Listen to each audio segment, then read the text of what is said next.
Good morning students. कल हमने lesson number 3 discuss करते समय देखा कि टाटा ग्रुप ने 1950 के बाद nearly during half of the century how this group was entered in different businesses. Not only Tata Group entered in different businesses but developed many new unconventional businesses and produced vast range of products. Then we have discussed that right from airlines to hotels, truck to locomotives, education, soda ash to pharmaceuticals, financial services, tea and air conditioning to lipstick and perfumes. These kind of various businesses this group established and developed also.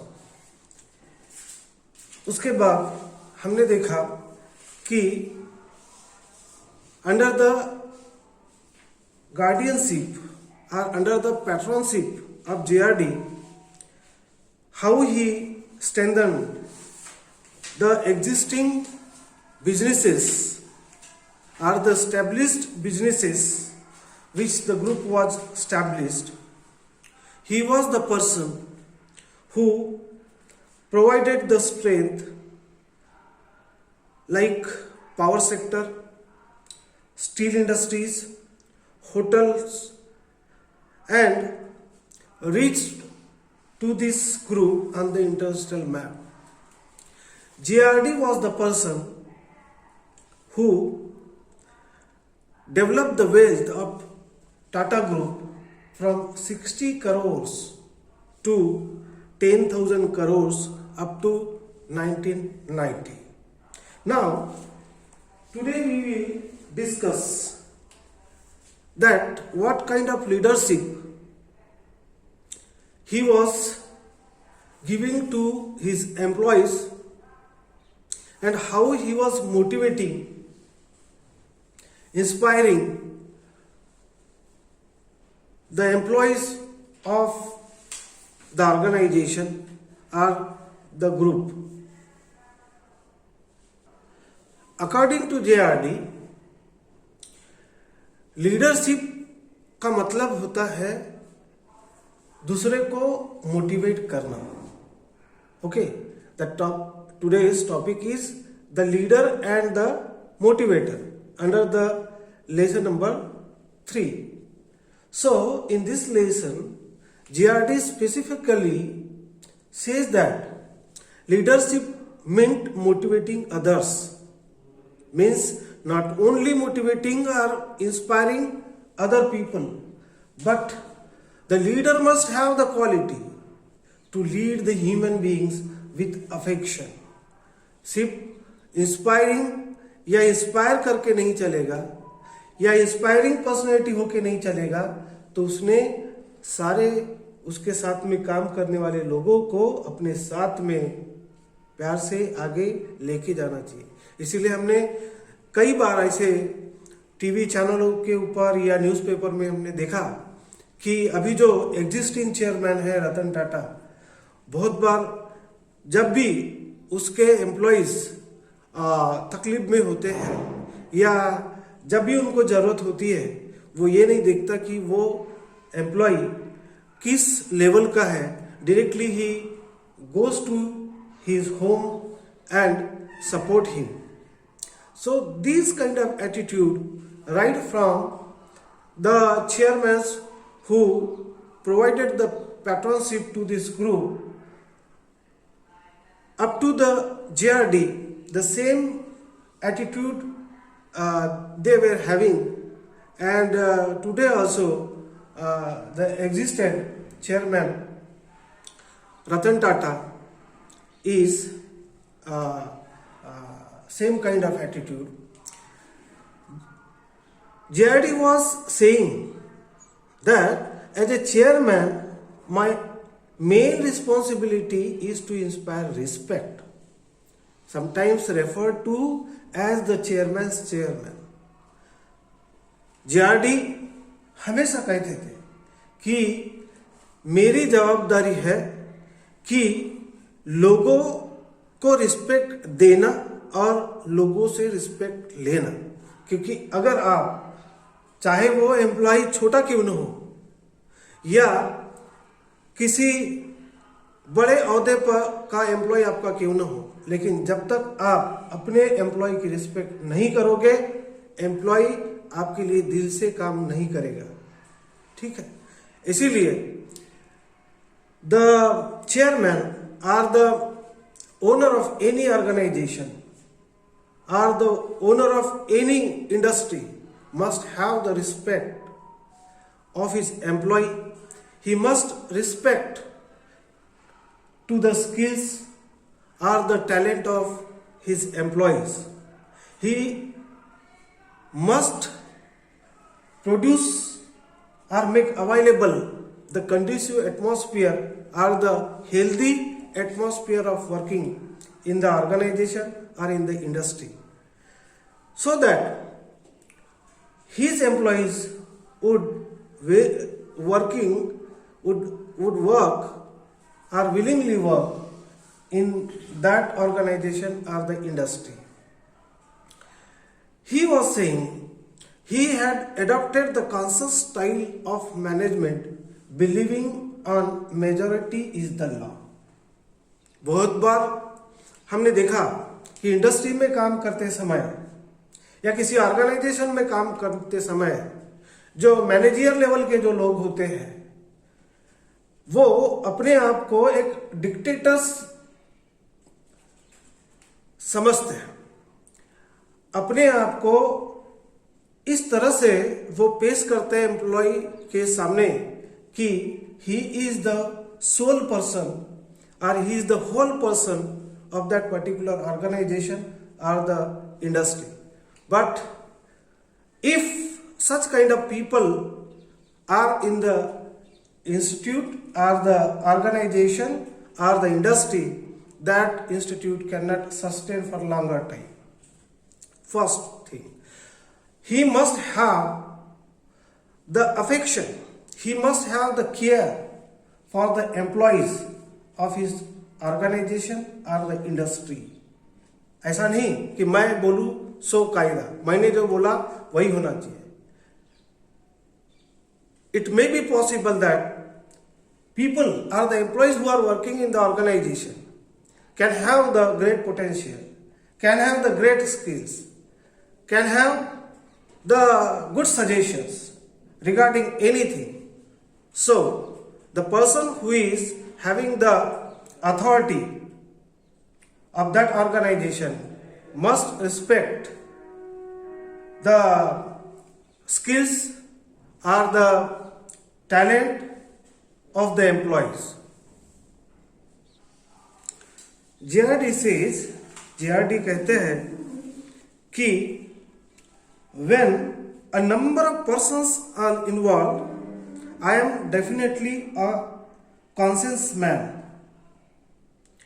He further adding that it does not mean that I do not disagree or that I do not express my views. Basically, it is a question of having to deal with the individual man heading different enterprises. इसका मतलब ये होता है कि जो भी suggestions employees जो organisation में काम करते हैं वो सजेशंस या व्यूज को टोटली डिसरेस्पेक्ट करना या डिसएग्री होना ऐसा नहीं है, या ओनर को एम्प्लॉयज ने सजेस्ट किए हुए जो सजेशंस है उससे डिसएग्री होने का अधिकार नहीं है या नहीं होता, ऐसा नहीं है. So for the betterment of the organisation, for the welfare of the industry, he can take his own decisions, sometimes in favor of the industry and sometimes in favor of the employees. But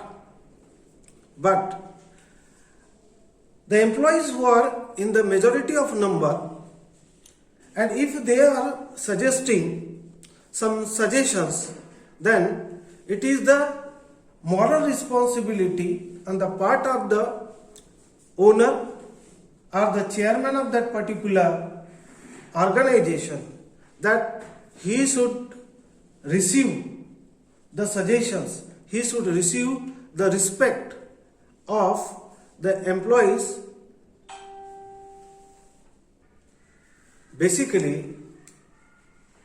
chairman को या owner को जो अलग अलग branches बोलो या अलग अलग बिजनेसेस के जो हेड्स होते हैं उनसे इंडिविजुअल तरीके से डील करना होता है चेयरमैन को. So he should have the skills that how he can deal with the individual person who is headed or who is heading that particular enterprises. Okay, actually it is said that JRD was a real jeweler. He was having such a inner potential to observe the people, to observe the potential or the capabilities of the people or the employees, that to get the best from employees he used to be with them. यानी जब भी उसको ऐसा लगता था कि इस बंदे में या इन एम्प्लॉयज में कुछ खास है, तो उनके उन स्किल्स का या टैलेंट का यूज करने के लिए वह व्यक्ति हमेशा he was standing in support of the employees. And it is because of this attitude he was easily spotting the talent among the people, in the persons.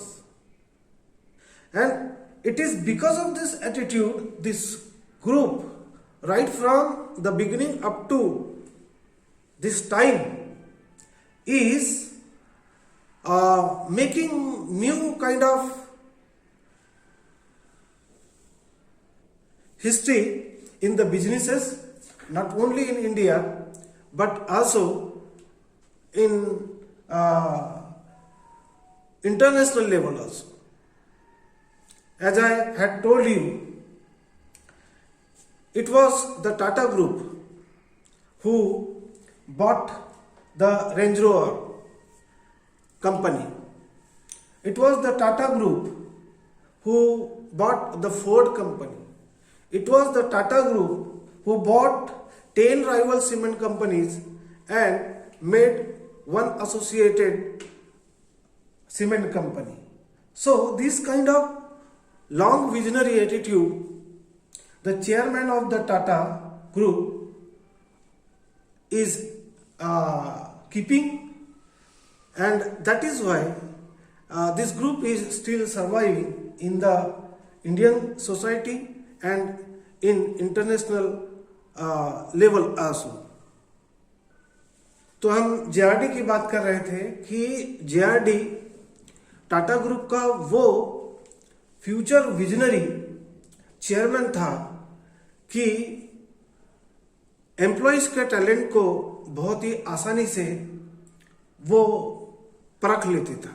इसीलिए इसके पहले वाले स्लाइड में मैंने बताया कि he was a real jeweller of finding the talent among the people. उसमें वो खासियत थी कि एक बार अगर कोई एम्प्लॉय जेआरडी को विश्वास दिलाने में कामयाब हो गया कि उसमें कुछ खास पोटेंशियल या खास स्किल है जिसका उपयोग टाटा ग्रुप को आगे बढ़ाने में हो सकता है, वो व्यक्ति उस एम्प्लॉय का कभी हाथ नहीं छोड़ते था। वो उसको एक फ्यूचरिस्टिक आशा, लंबे समय की आशा प्रदान करते था और सिर्फ बोलते ही नहीं था, तो वो फुलफिल भी करते था। और इसी की वजह से उनके एम्प्लॉयज में ऐसे कुछ एम्प्लॉयज हो गए जिन्होंने टाटा ग्रुप के लिए कई अरबों रुपए की संपत्ति कमा के दी, और बाद में जेआरडी ने उन व्यक्तियों को एक एंटरप्रेन्योर, एक बिजनेसमैन के रूप में उनको बदला, उनके लिए इंडस्ट्री खड़ी की और उनको उनका हेड बनाया। धीरे धीरे ये सारे लोगों ने अपना खुद का बिजनेस चालू किया और आज भी इंडियन इंडस्ट्रियल सेक्टर में इनकी इंडस्ट्रीज का काफी बड़ा नाम है। उन इंडस्ट्रियलिस्टों में या उन जो एम्प्लॉयज थे टाटा ग्रुप के, उनमें जैसे कि सुमंत मुलगावकर, दरबारी सेठ, sir Ardeshir Dalal, sir Jahangir Gandhi, Rishi Modi were from them. These people worked hard for the Tata Group and supported this group to earn millions and trillions of wealth. And after that, JRD also helped him or helped them to establish their own businesses or the industries. To whom JRD changed, yes, of course, after that, these people are changed into the entrepreneurs. These people created, as I had told you, billions for this group and for the country also. This JRD was the man who used to take care how he can provide the conducive or the healthy atmosphere within the organizations of Tata Group. How the people should feel comfortable. How the people should work in the organization willingly and show their potential or the skills which will be further utilized for the development of the group. So these kind of great care was used to take care by this futuristic chairman JRD Tata. इनमें से कुछ scientist भी बने हैं इस group के माध्यम से। उन साइंटिस्ट में सबसे बड़ा जो नाम है, जो कि सिर्फ इंडिया में नहीं तो पूरे इंटरनेशनल लेवल पे जिन्होंने अपना नाम कमाया, उनका नाम है डॉक्टर होमी भाभा। आपने भाभा एटॉमिक जो सेंटर है मुंबई का, वो नाम सुना होगा। Actually that's atomic centre was named on the name of doctor Homi Bhabha.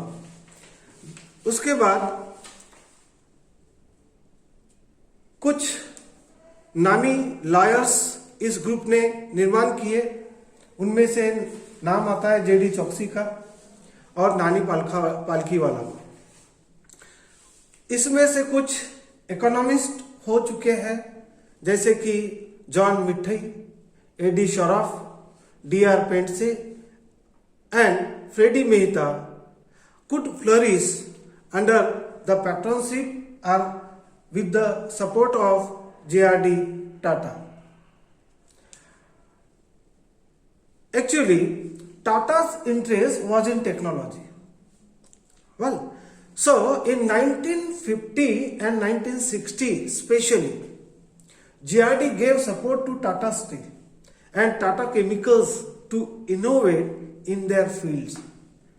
And today also you will get the idea, you will have the information when you will go through the history of this group, that this group is in every kind of businesses. As we had discussed, maybe research and technology, maybe chemical industries, maybe steel industries, maybe oil industries, everything. And that is why this group has great respect in the Indian industry and in Indian society. दूसरी महत्वपूर्ण बात, GRD as a chairman करके book कहते हैं कि the crux of any successful labour policy lies in making workers wanted.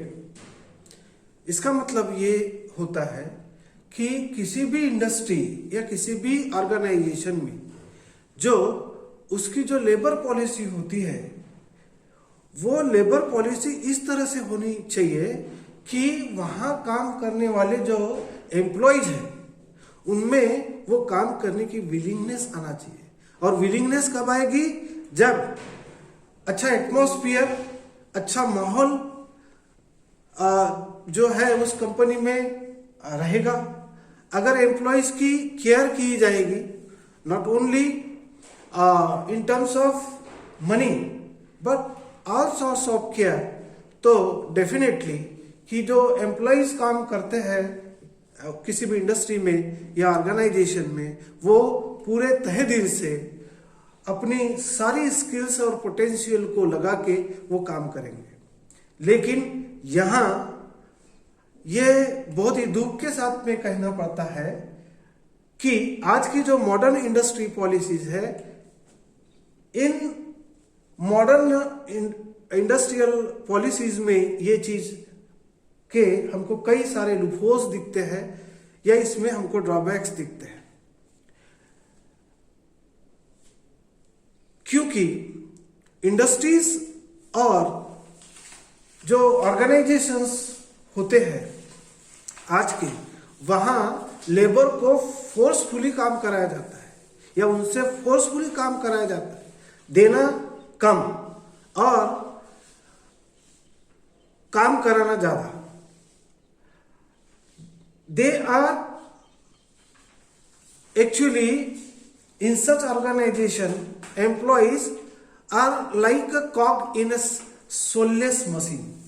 यानी जिस तरह से मशीन में किसी तरह का दिल या भावनाएं नहीं या इमोशंस नहीं होती, और एक बार मशीन में कोई चीज चले गई तो वो मशीन उसका मान के चलो कचूमर बनाएगी या कुछ ना कुछ नया प्रोडक्ट बना के छोड़ती है। उसी तरह से इन मॉडर्न इंडस्ट्रियल पॉलिसीज में जो लेबर क्लास बोलो या एम्प्लॉयज काम कर रहे हैं, they are those employees are feeling themselves as a mere cog in a soulless machine or soulless industrial system or soulless organisational system. It is because of this the workers attitude towards management has been indifferent। और इसी यही वजह होती है कि जो employees का काम करने का जो एटीट्यूड होता है ऑर्गेनाइजेशन में या किसी इंडस्ट्री में, वो एकदम उदासीन होता है। एम्प्लॉयज को अपने मैनेजमेंट के ऊपर भरोसा आजकल नहीं रहा है, due to the situations or the labor policies which are existing today. Employees are thinking that management is the cold-minded management. Management is not taking care of the employees, and it is because of this workers और the employees are becoming indifferent, उदासीन रहते हैं और उसी उदासीन attitude से वो काम करते हैं। ठीक है। Employees are thinking that they are victim of callous and unfair treatment.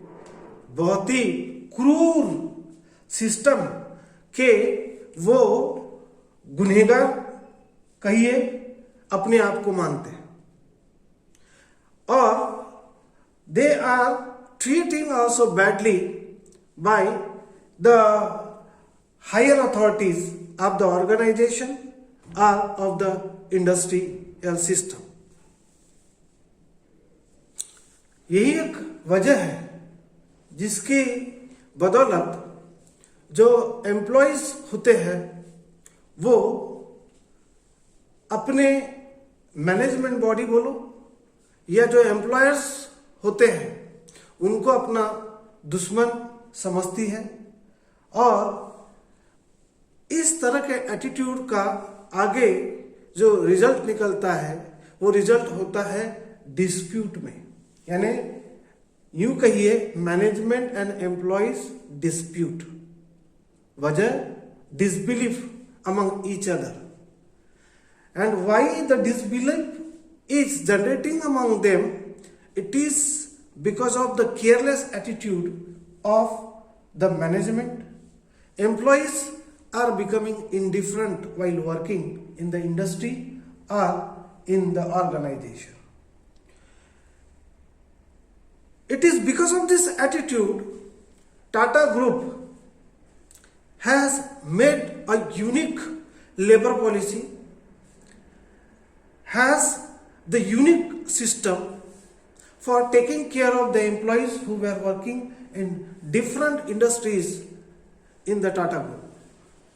Tata Steel was one of the earliest companies in India to have a dedicated human resource department, यानी एम्प्लॉयज की care करने के लिए, यानी किस तरह के problem employees में एक्चुअली होते हैं, क्या दिक्कतें होती है जिसकी वजह से वो पूरे तहे दिल से काम नहीं कर पाते, ये सारी चीजों की देखरेख करने के लिए टाटा स्टील इंडिया के जो ऑर्गेनाइजेशंस थे वो उनमें से एक ऑर्गेनाइजेशन थी जिसमें इंडिपेंडेंट ह्यूमन रिसोर्स डिपार्टमेंट या HRD डिपार्टमेंट था। इस पर Tata commented, specially JRD commented that if our operations required the employment of 30,000 tools, we should have a specific staff or the department to look after them. JRD कहते हैं थे कि अगर हमको 30,000 टूल पे एम्प्लॉयज को काम करवाना है तो उसके लिए हमारे पास में स्पेसिफिक स्टाफ चाहिए, विलिंगली काम करने वाला, दिल से काम करने वाला स्टाफ चाहिए, और उस स्टाफ का हर तरह से केयर करने के लिए एक उनके लिए ह्यूमन रिसोर्स डिपार्टमेंट चाहिए, which department will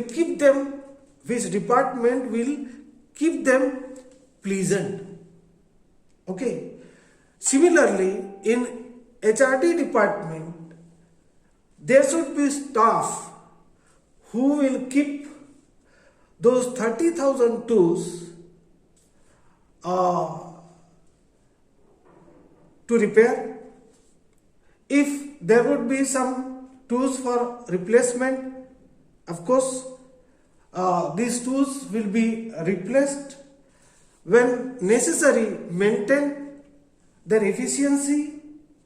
Then these staff would protect those tools, and also they will protect them from damage.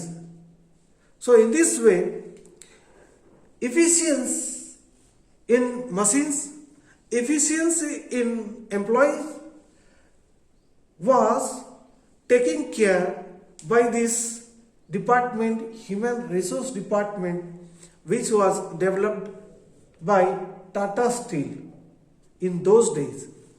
And therefrom the concept of this HRD department might be coined, might be came out.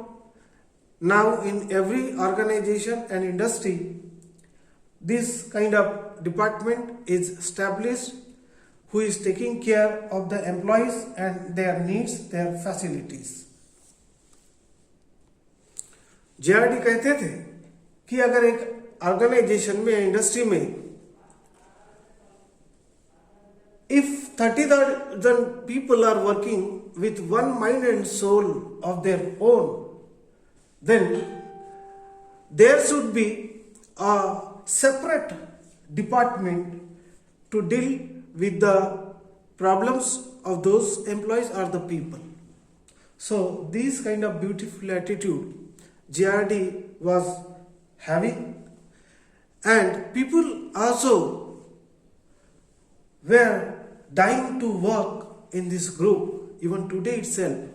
आज भी Tata group में काम करने के लिए लोग willingly तैयार होते हैं, या टाटा ग्रुप में एम्प्लॉय बनने के लिए लोग हमेशा इच्छित रहते हैं, क्योंकि वहाँ दी जाने वाली फैसिलिटीज, वहाँ देने जाने वाला पगार और जो केयरिंग एटीट्यूड होता है वो as compare to the other industries is unique, and that is why this group is still surviving and still progressing in India and in abroad also. इस तरह का जो ये व्यक्ति था, इसी व्यक्ति के लीडरशिप के अंतर्गत, जैसे कि मैंने बताया, कई तरह के बिजनेसेस इंडिया में स्टैब्लिश हुए, और सिर्फ स्टैब्लिश नहीं हुए तो लोगों को रोजगार मिला। इसी के गार्डियनशिप के अंतर्गत टाटा ग्रुप एक बहुत बड़ा बायर बना, विक्रेता, बहुत बड़ा प्रोमोटर्स बना, और जो सपोर्टर्स जिसको कहते हैं आर्ट वर्ल्ड को, उसमें भी इसका बहुत बड़ा हाथ रहा। As a philanthropist, JRD was respected for building up and keeping alive the Tata Charitable Trust, and this trust is one of the biggest trusts in India, where from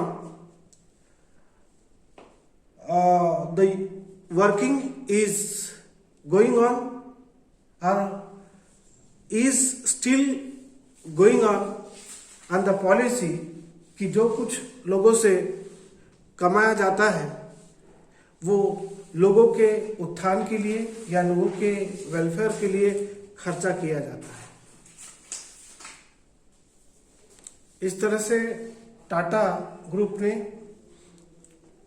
कई तरह के बिजनेसेस को हैंडल किया, और कई बड़ी बड़ी कंपनियों, छोटी छोटी कंपनियों की बड़ी बड़ी कंपनियां बना के बहुत ही जबरदस्त तरीके से उसने उसको लीड किया। एंड ये एक सिर्फ टाटा ग्रुप के लाइफ का और JRD जो कि चेयरमैन थे उनके पार्ट का एक ब्यूटीफुल एस्पेक्ट है, और इसी वजह से इस ग्रुप का नाम आज तक के एग्जिस्टेड है। JRD Tata was also a man of great sensitivity, बहुत ही सेंसिटिव व्यक्ति था, सिर्फ फ्यूचरिस्टिक या विजनरी ही व्यक्ति नहीं था, तो लोगों के प्रति बहुत उसके मन में रिस्पेक्ट था और बहुत उनके बारे में केयर थी। ये वो व्यक्ति था जिसने भारत में अपने चारों तरफ गरीबी देखी थी और उसने, जैसे कि मैंने आपको कहा कि ट्रस्ट के माध्यम से इस देश की गरीबी उन्मूलन के लिए या गरीबी को हटाने के लिए कई तरह के कंट्रीब्यूशंस दिए हैं, हजारों लाखों करोड़ों में। He was also a philanthropist. जैसे कि मैंने बताया, फिलांथ्रोपिस्ट का मतलब होता है लवर ऑफ ह्यूमन बीइंग, जो लोगों से प्यार करता है। उसको हमेशा लगते था कि भारत के लोग खुश रहना चाहिए, उन्होंने आगे बढ़ना चाहिए, इसलिए उसने साइंस को बढ़ावा दिया, आर्ट को बढ़ावा दिया। आर्ट्स में जैसे आपको बताया था कि जे स्कूल ऑफ आर्ट्स ये टाटा ग्रुप की इंस्टीट्यूट है, Tata institute of social science ये टाटा ग्रुप की इंस्टीट्यूट है। ऐसे कई तरह के एजुकेशनल इंस्टीट्यूट टाटा ग्रुप ने स्टैब्लिश किए। इसके साथ साथ जेआरडी सिर्फ इंडस्ट्री, साइंस या आर्ट्स तक ही सीमित नहीं था, तो उसको लिटरेचर से भी बहुत प्यार था, इसको भी उसने आगे बढ़ाया। साथ साथ उसने इस देश में फिल्म उद्योग को भी आगे बढ़ाने में काफी मदद की।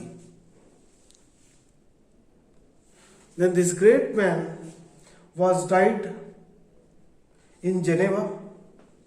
उसके इस तरह की डेवलपमेंट इंडिया में उन्होंने किया और बाद में 1993 में 29 नवंबर 1993 this great visionary man was died in Geneva and made his money in India. He was the India's most well-known industrialist who respected for his enormous contribution to the development of Indian industry and aviation in particular. He was the man who contributed a lot to alleviate the poverty from the Indian society. He was the man who contributed a lot in every sector and cared for the development of the people. He was the man who tried his best to improve the living of standard of the people of India. इस तरह से यहाँ हमारा ये lesson finish होता है। आपको इससे रिलेटेड जो भी क्वेश्चंस है उनके आंसर्स इन इम्पोर्टेंट पॉइंट्स के बदौलत आपको लिखना है। फिर से एक बार इस तीसरे लेसन को पढ़ना है so that every information will get clear, every kind of difficulties and confusions would be clear and you will betterly understand this lesson. Thank you.